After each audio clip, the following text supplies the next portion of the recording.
Don't try to adjust your monitor, the game is supposed to look like this. Combustion is made with a gritty, low polygon count aesthetic reminiscent of early 3D games. It also themes its world around dieselpunk, where things like CRT TVs are crowning technological achievements. Technically, I don't even need to do a video on this, since it already hit its pretty modest goal of 43,000 Norwegian kroner, or about $5,000 US, one RetroDungeon describes as conservative and restrained to ensure the game's creation. But I felt like it. You play as Calico, an officer in the Norrøn Police Department who answers various calls to criminal activity around the city. Whether he smokes or not is up to you. The demo just has part of one mission and the VR training, but it gives a decent idea of how the game will function. There's one fairly obvious parallel to be drawn between Combustion and another game, Metal Gear Solid.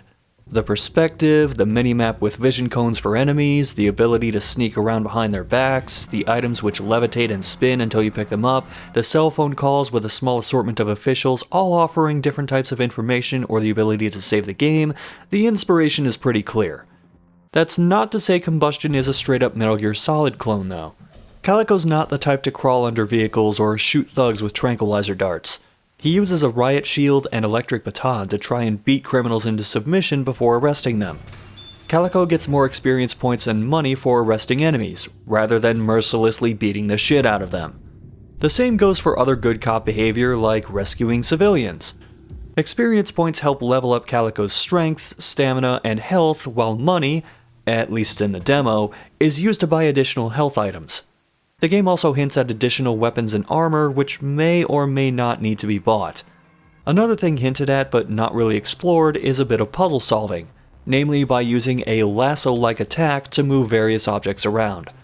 Did I mention that everyone is some sort of animal, and Norrøn has a small assortment of political parties which constantly argue about whether they are in fact animals or they have anything in common with them? Your computer's security password is actually tied to who Calico voted for in the last election.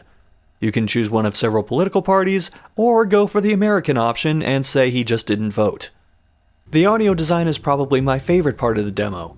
Aside from the solid sound effects, the brooding industrial tracks and ambience are on point, and complement the environments very well.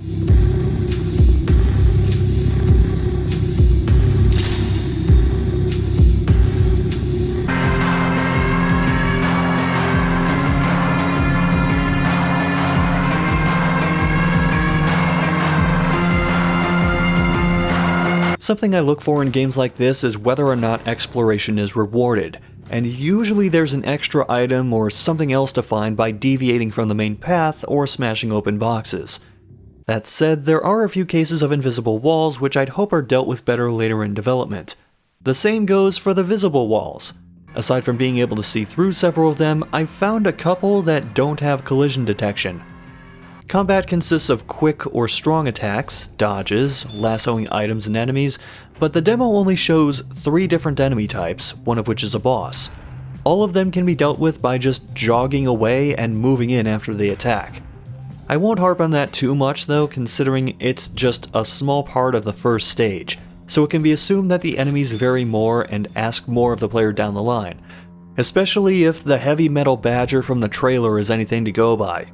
I could nitpick spelling and grammar too, but that's my English degree and the editor and me struggling to break loose.